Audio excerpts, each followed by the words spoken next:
Swayam Prabha. Digital India. Educated India.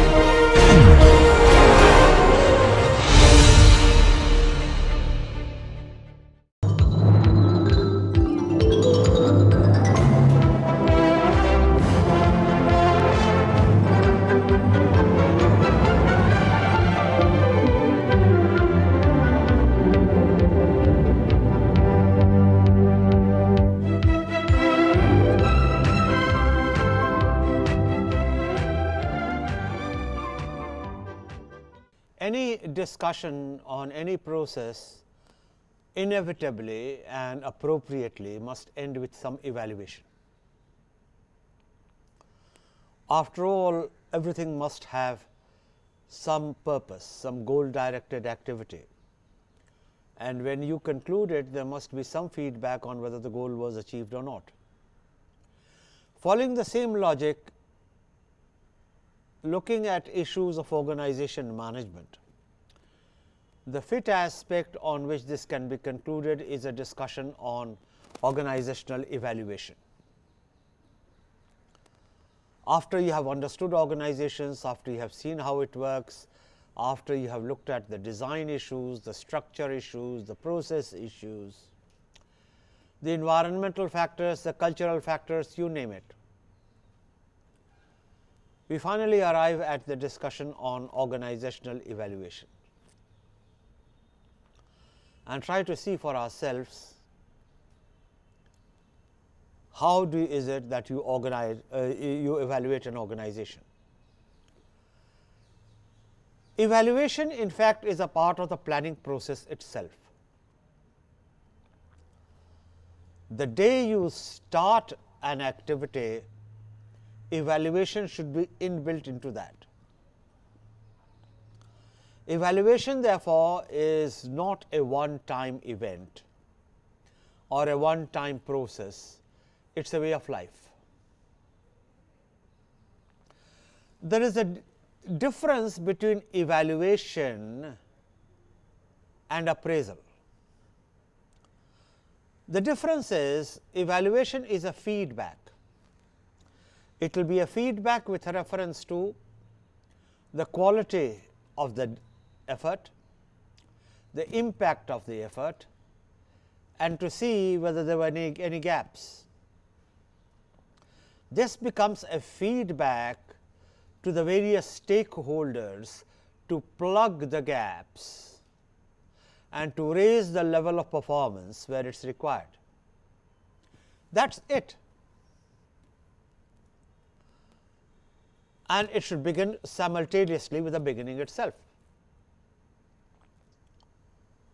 Obviously, the nature and structure of evaluation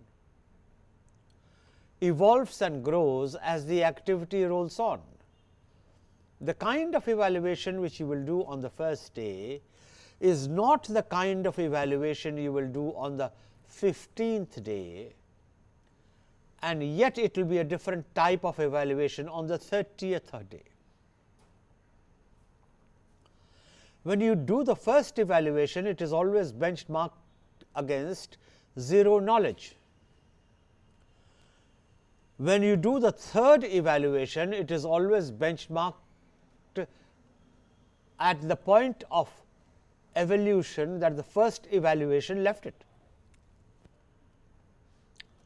Therefore, everything after the first evaluation is benchmarked against the status achieved at the end of the preceding evaluation. So, the second evaluation must draw upon the benchmarks of the first evaluation. The third evaluation must depend upon the benchmark of the fourth evaluation. An n number of evaluations put together complete the process and you have a total evaluation. Of course, the concluding evaluation is the summation. The simple thing to understand is evaluation is in any situation a continuous process. It is a feedback to all the stakeholders, as I was just telling you, and how to improve their performance. It is also used to check if plans are on course. Very many times a lot of activity is undertaken without a reference to the plans. Why with reference to the plans, even without reference to the goals? So, if you are not goal directed and if your activity is not as per plan, why are you undertaking it? It is purposeless. Be that as it may, the assessment is in terms of shape, direction, and I might add intensity. Intensity of the effort, and that is the quality dimension. It is the process of checking how far predetermined objectives have been achieved,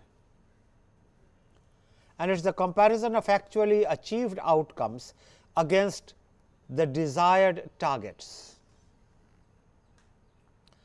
So, in all cases evaluation is standard minus actual.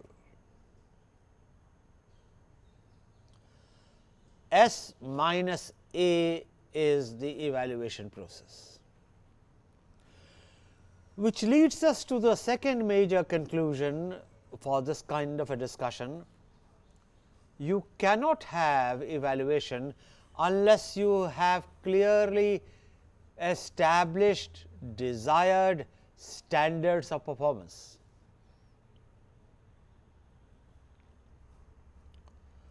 So, actually speaking, evaluation begins long before it actually begins.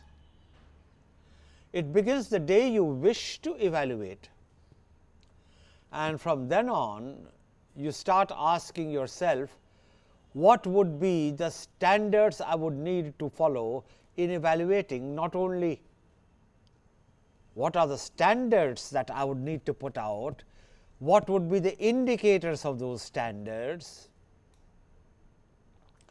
and indeed those standards themselves will need to be periodically reviewed. There is no such thing as a standard which is static. Standards compete amongst themselves and organizations grow because that bar is being constantly pushed up. The assessment is in terms of shape, direction and intensity. It is process of checking how far predetermined objectives have been achieved, part of the evaluation process, and its comparison of actually achieved outcome against the desired targets. By what is meant by desired targets is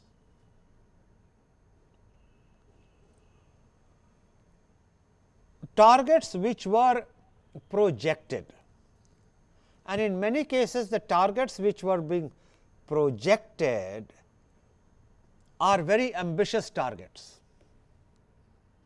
The targets which are achieved are real world targets. So, that is again not a gap which is unusual. You may have very often a difference between actually achieved outcomes against desired targets. Then well might you ask, why keep the desired targets high? If you do not keep the desired targets high, the performance goes down even further, because no matter what standard you keep, no matter how diligent is the performance, it will always fall short of the performance level desired. Now, that gap again will need to be bridged at two levels. One, was the target itself so unrealistic that there was no question of achieving it, in which case it should be reviewed. Two, it was ambitious and it could have been achieved, but it would have been difficult to achieve, in which case keeping those targets is a great spur to add intensity to improvement. The evaluation index consists of measurement against predetermined targets, that is evaluation. It is a check for quality of results achieved. You may have to produce 30 cars a day. You have to ask yourself, what is the quality of those cars? Because evaluation cannot be just a number game. There is a very serious qualitative dimension to it. It is assessment of the balanced use of resources, which is why when you have an administrative audit of a unit, and you can have an audit of anything, you can have an energy audit, you can have a manpower audit, you can have an audit of financial processes. Though normally when you talk of audit, people think of financial audit, but audit can be just about anything. Audit is nothing else but a measurement against plan. And then the auditors, no matter what kind of auditors they are, they try to explore where were the processes inaccurate, where did the processes fail to deliver, where did the processes prove themselves to be lax so as to be taken to a ride. So, there is a general tightening, straight casting and deepening of evaluation through this process. Evaluation is also an assessment of the balanced use of resources, because a lot of resources are simply not renewable. Time, for example, is a non-renewable resource.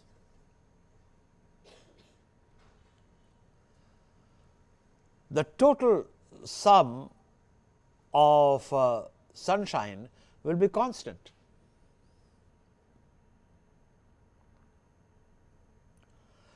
All that you have got to understand is, whatever it be, renewable resource, non-renewable resource, resources are not for wasting. And it is the responsibility of the evaluation of the organization to ensure that there is no institutional wastage. It is an analysis of goal resource chain. If you do not understand it, do not worry, we will come back to more of this as we go along, especially in the finance area. Goal resource chain has to do with matching, like a PERT network, where you are and where you want to be, and at each point there is a quality evaluation.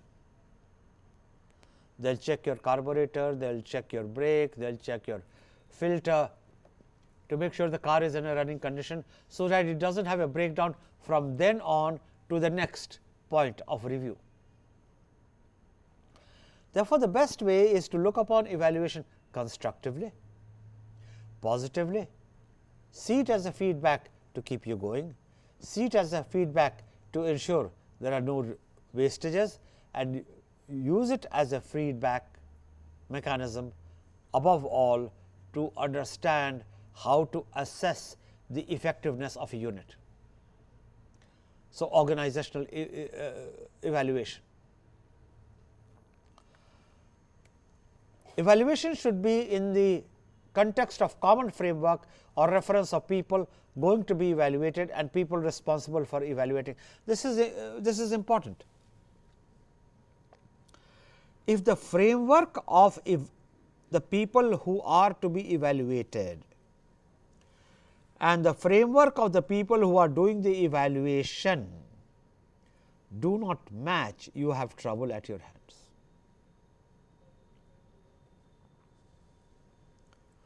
After all, evaluation is as useful as the person being affected by it.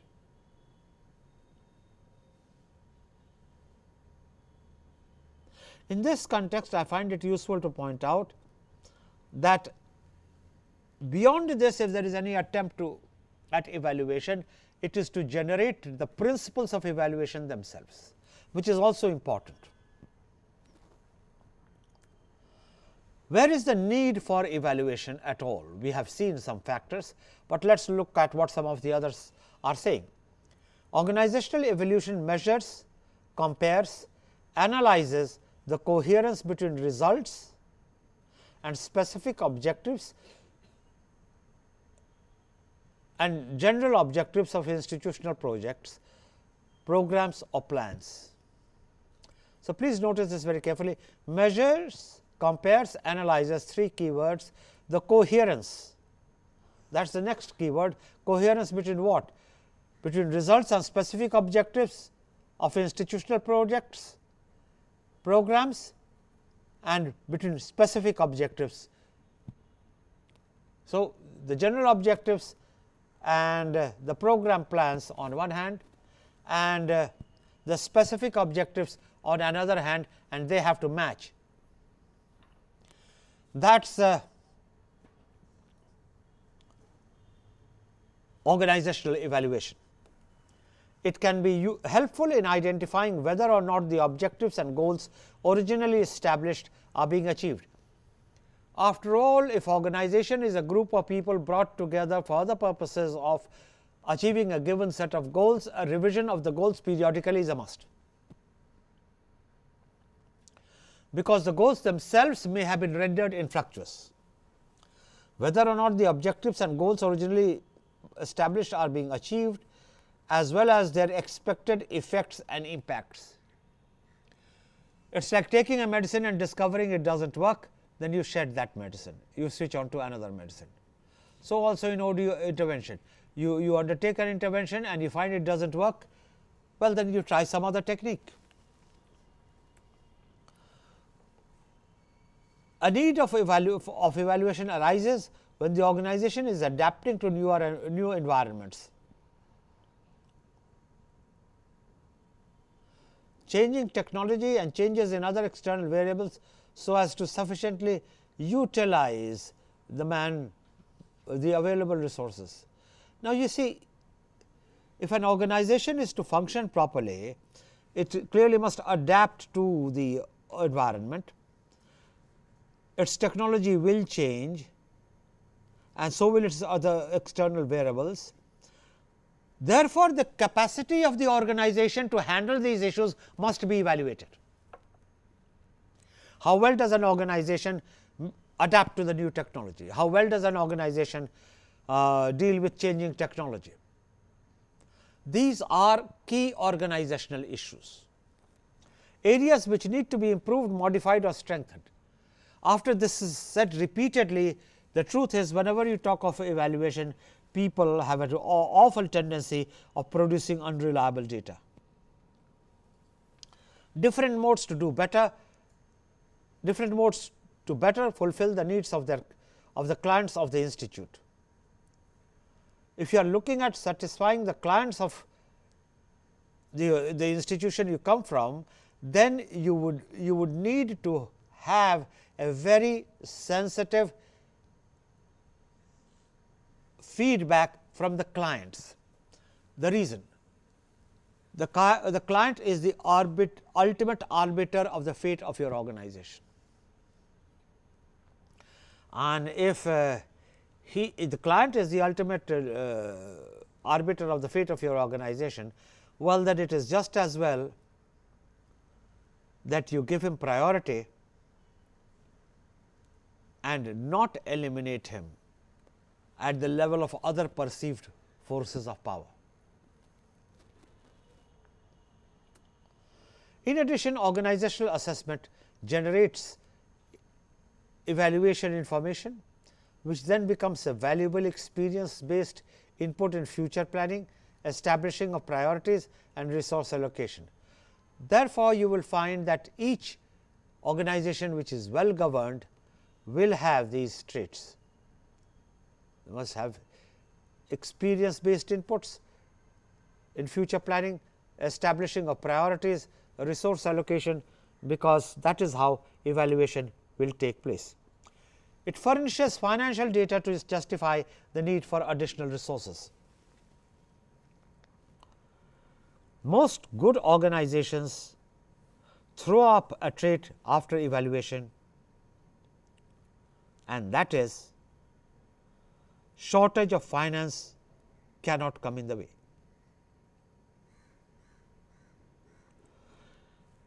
In fact, we live in a world which has generously created artificial shortages of finance. And since it is difficult to do it in a limited way, you transfer money through different channels every once in a while from one center to another center, so that no center has a steady growth, no center has a steady decline, and in the ultimate analysis, they win some, they lose some, they stay where they are. It suits immensely the global leaders. There was a surplus of cash available in this country 6 months ago. Today, there is a great dearth of capital, there is a huge shortage. And when you are not applying your mind to regulatory processes, and some of it comes through SEBI, some of it comes through RBI, some of this comes through Ministry of Economic Affairs, and God knows wherever else, this kind of funneling effect of policy measures on organizational performance will never be precise. Therefore, organizational evaluation is not an autonomous act. It is dependent upon various other interdependencies, and coming as this topic does after interorganizational dependencies, it should be relatively easy for you to understand the complexity of the organizational process. Evaluation helps to keep the key activities on right track and others inform that and other information that allows setting of minimum standards to promote compliance with the organizational research process objectives.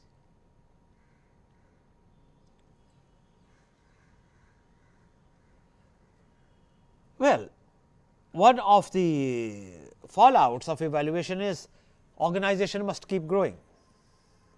But how does the organization keep growing? The organization will keep growing only if you find that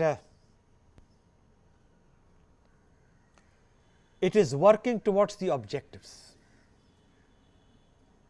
So, every once in a while you have to evaluate the organization to go back to where we began, whether it is going towards the objectives. For that, there are certain prerequisites needed. The prerequisites are proper information flow, proper formatting of that data, proper data aggregation. After you have done that, you are ready to get on with the process of evaluation, and even then you will notice that there are different other approaches which will need to be built into it. Now, this is a schematic diagram which helps to establish the need for evaluation. I will leave it on display for a very limited period of time, then I will get back to explaining it.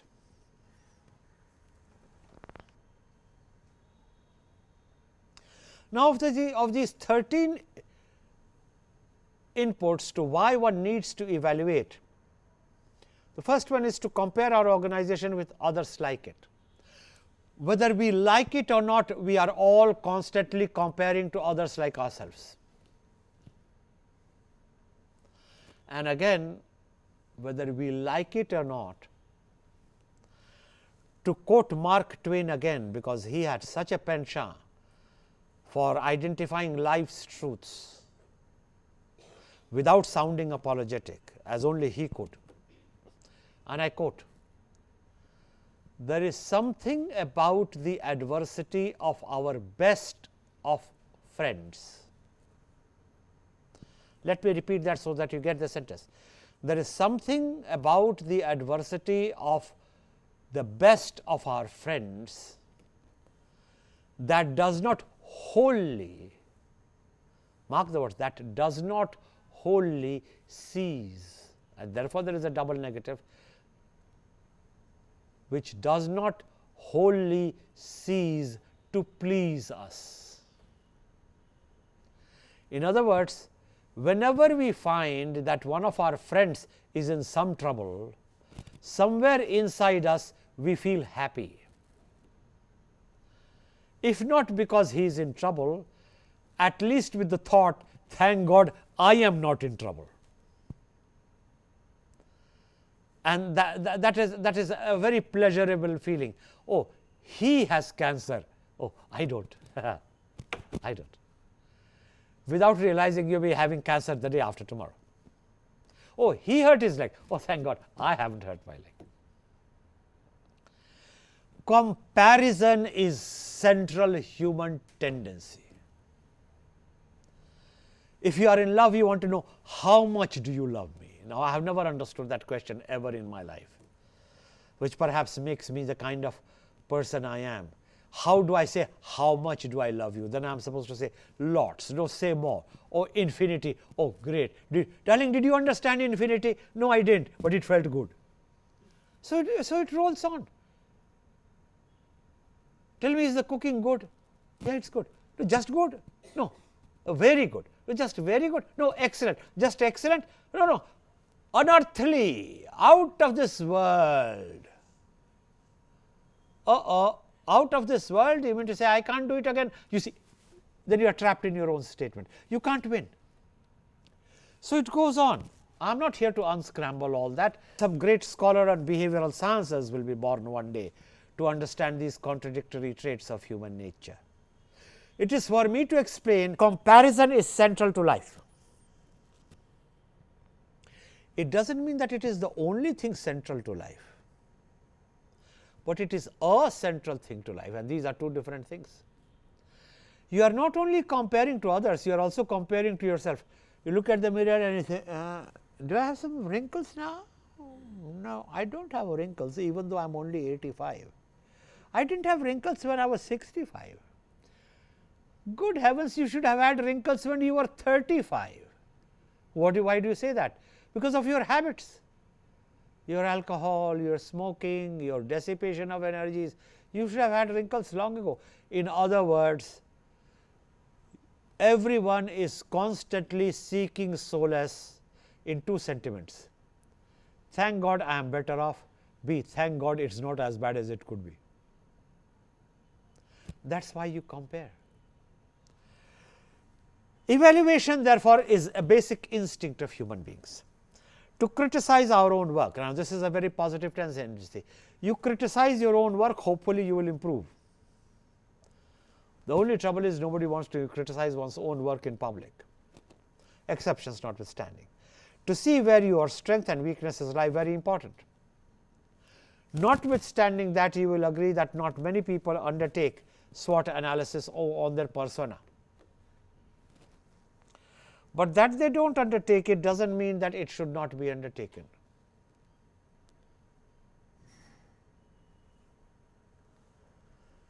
Evaluation shows what all you need to work on. It helps to generate an action plan. To be able to improve our methods, this is just as important.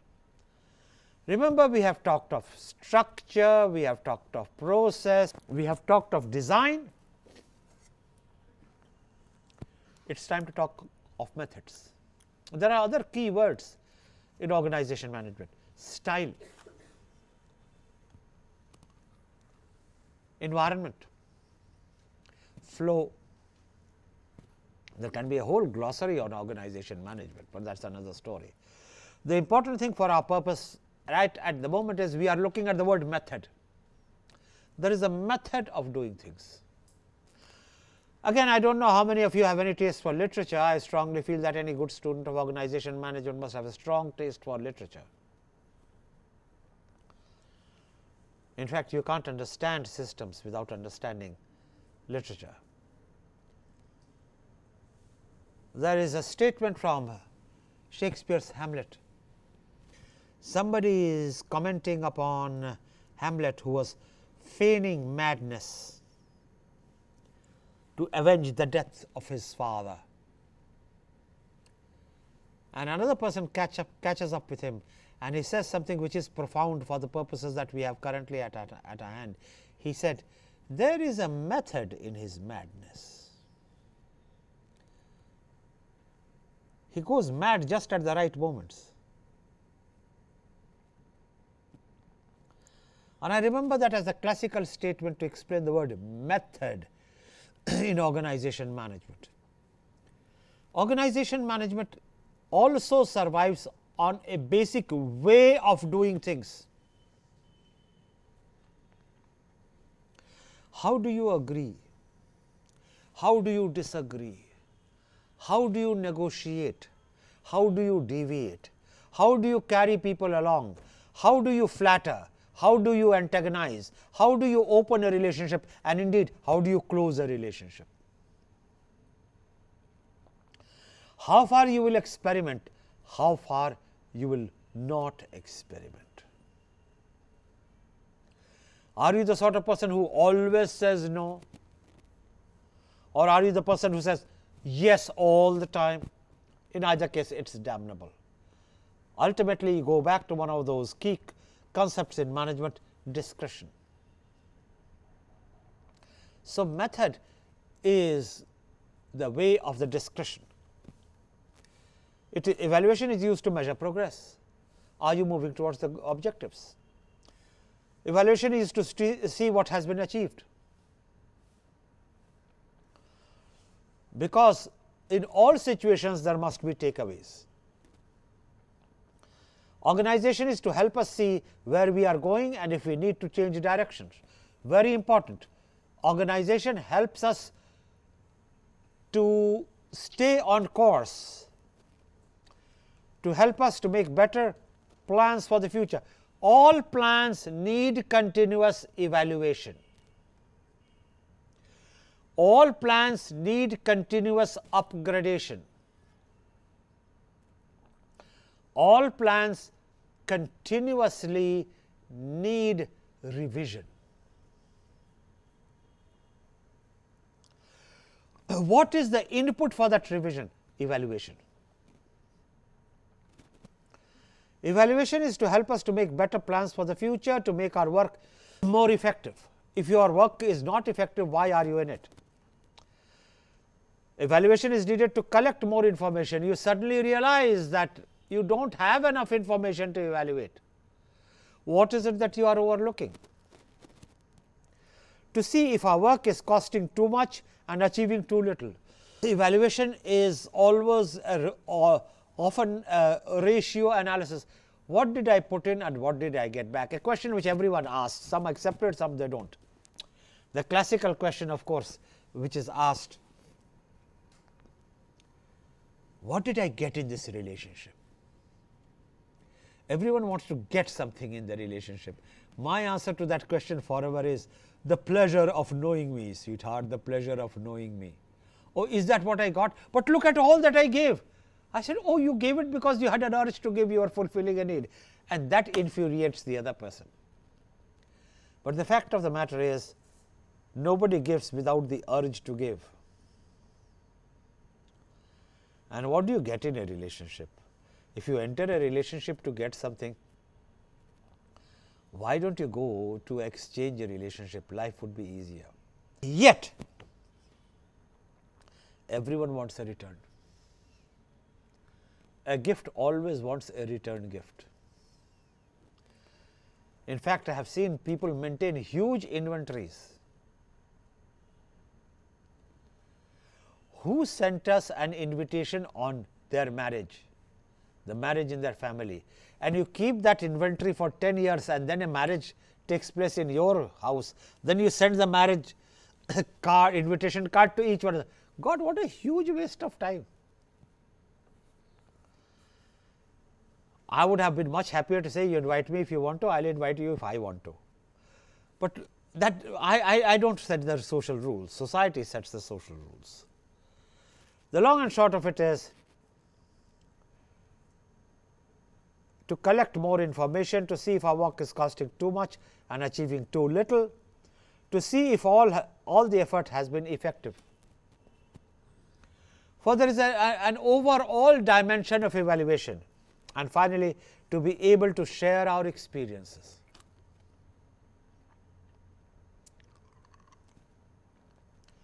And like in everything else, organizational evaluation has certain tools and techniques, and I will be coming to that shortly. There are two types of evaluation. Depending upon the objectives of the evaluation exercise, assessment may focus on one or several of the following. You could focus on economic impact. A very important word in the modern parlance. Everyone is looking at economic growth. Everyone is looking at economic impact. Everyone is looking at the economic dimension.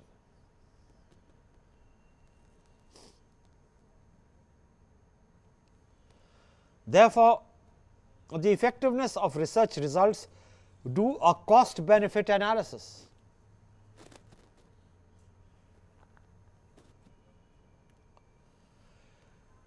Then there is an impact evaluation.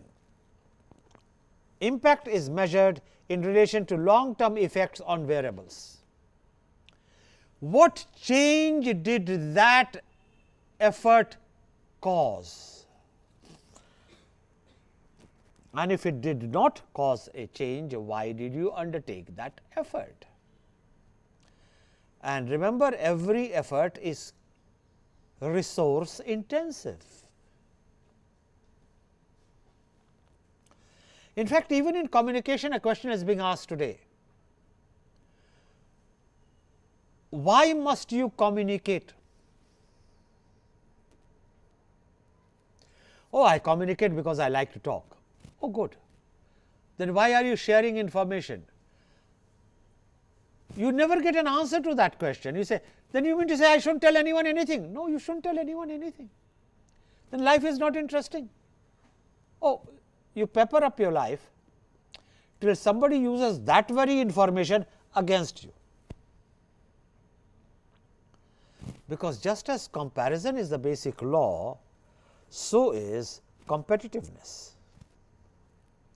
The long and short of it is that impact evaluation is a very unique type of evaluation, just as there is an economic evaluation. Impact is measured in relation to long term effects on variables, which are sought to be altered through the activities. That is a good definition, I think. Is measured in relation to the long term effect on the variables. So, identify the variables and which are sought to be altered through the activities. For example, in a research organization, impact evaluation would measure the effects of research outputs on transfer of technology and returns to the farmer.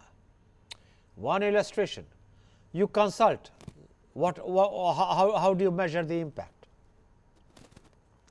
Then you have the question of basic evaluation. This covers the identifying and analyzing of social, economic, biological, physical, technical, institutional aspects which can be improved by research activities. You start altering the basis of life.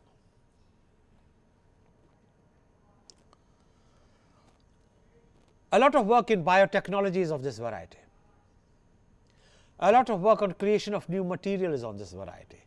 A lot of work in genomics is of this variety. So, your research in genomics may not create an immediate impact. It may not cause an economic impact which you can measure and codify, but it is a very significant intervention because it has altered the basic assumptions. So, there are three types of evaluation. You can do it by way of an analytical evaluation. An analytical evaluation involves socio-economic analysis of adoption studies, productivity analysis, risk assessment, use of labor, marketing, credit, prices and their effects on technical alternatives. This is an analytical evaluation. The whole purpose is to generate technical alternatives. You have operative evaluation.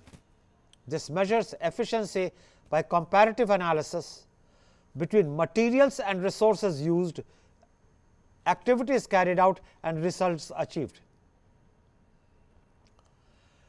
The measures of efficiency by comparative analysis, for example, is it better to travel personally to deliver a message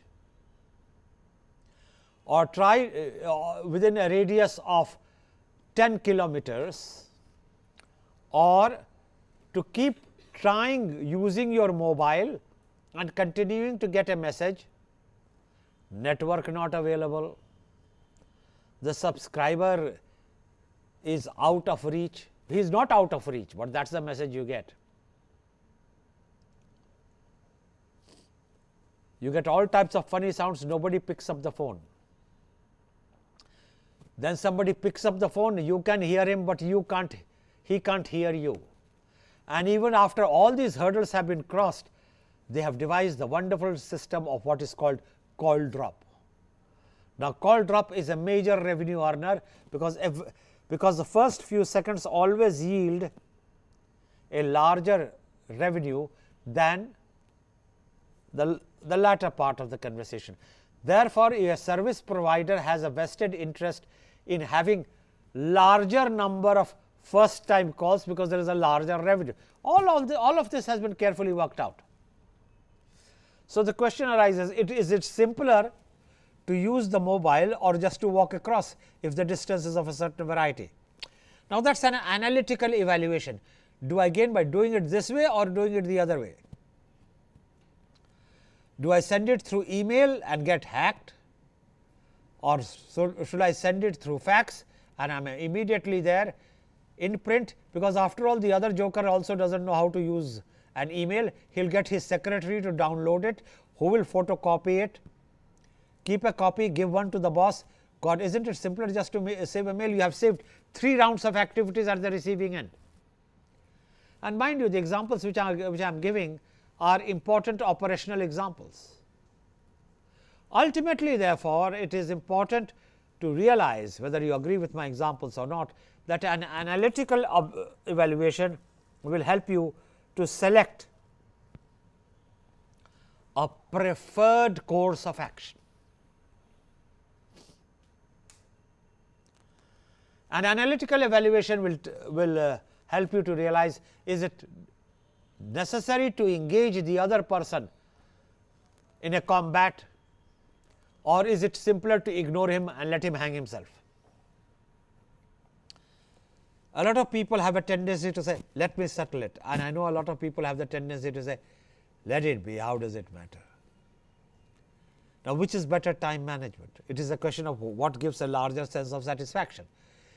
Therefore, you will notice that in each case, when it comes to things like analytical evaluation, one's personal temperament and one's own given context is a great input to the exercise of choices. And therefore, the word organizational evaluation is like an umbrella phrase, covers all shades of meaning, and which we are currently trying to unscramble. Then there is the operative evaluation. This measures efficiency by comparative analysis between materials and resources used, activities carried out and the results achieved. In other words, is it more sensible to set up prefabricated low cost housing or create houses out of natural material and get a longer life? Yes, it is true. Construction of natural material do have a longer life. There is nothing to prove that cementing a building has given the cement like qualities to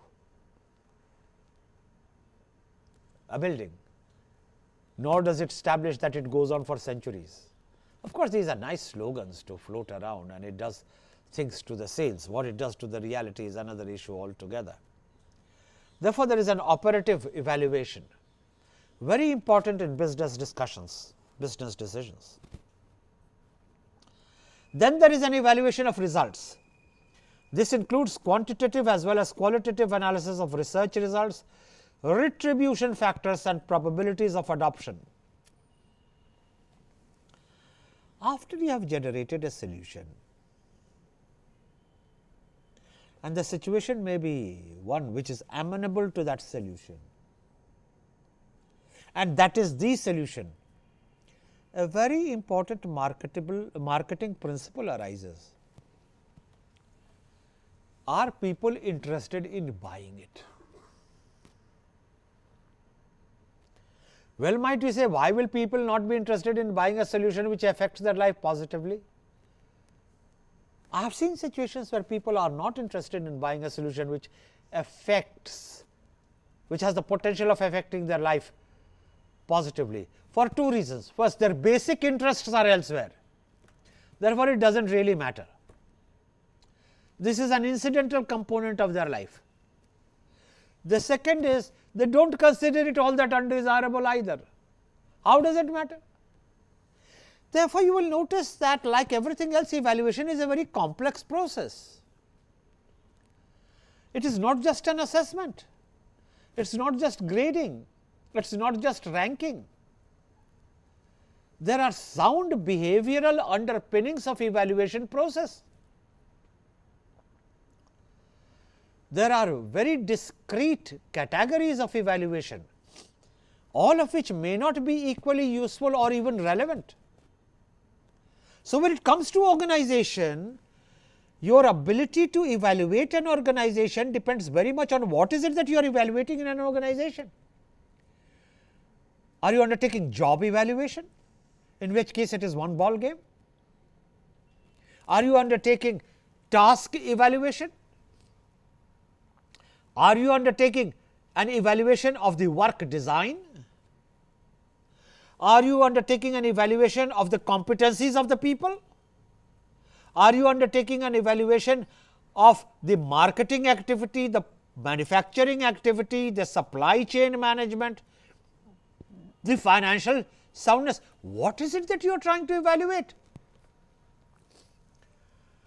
And after you have evaluated all of them or some of them, or in fact, the truth is at times none of them, do you still need an overall organizational evaluation? And if you need an overall organizational evaluation, what do you do with it? Does anybody have any use of that overall evaluation? Technically, many things are right.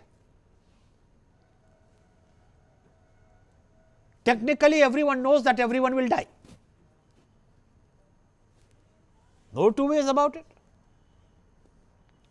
Technically, everyone knows that there is an average lifespan of every ethnic group which can be calculated with statistical precision. Technically, everyone knows that when you leave this world, you carry nothing with yourself, not even your passbook.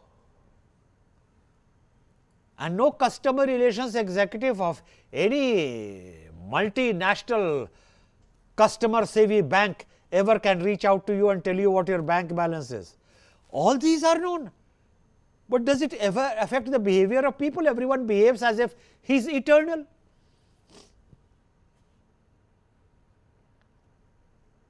Just look at the contradiction of this rational animal.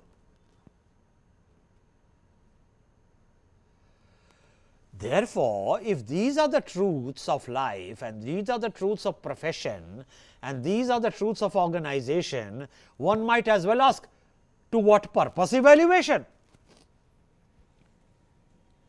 Well, the answer is very simple. Evaluation, like anything else, is as useful as you make it.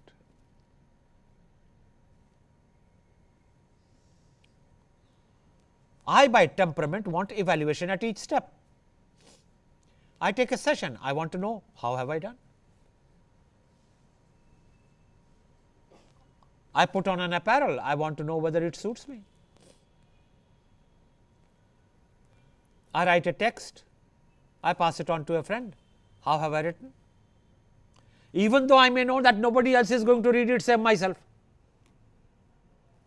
You know, it's like that family photograph, we constantly keeps taking pictures, nobody wants to look at it save ourselves. I can't talk of anybody else's family because of the obvious sensitivity is involved, but my household is full of albums which date back at least 70 years.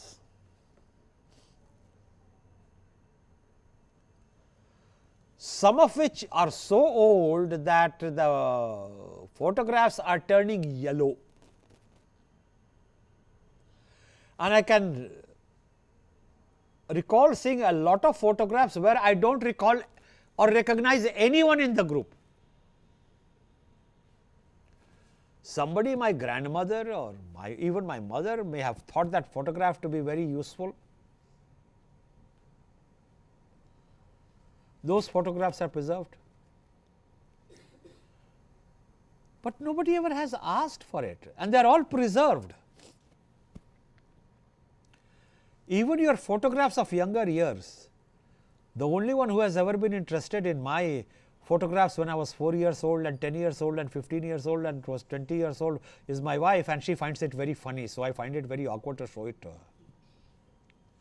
Now, the long and short of it is a very simple message.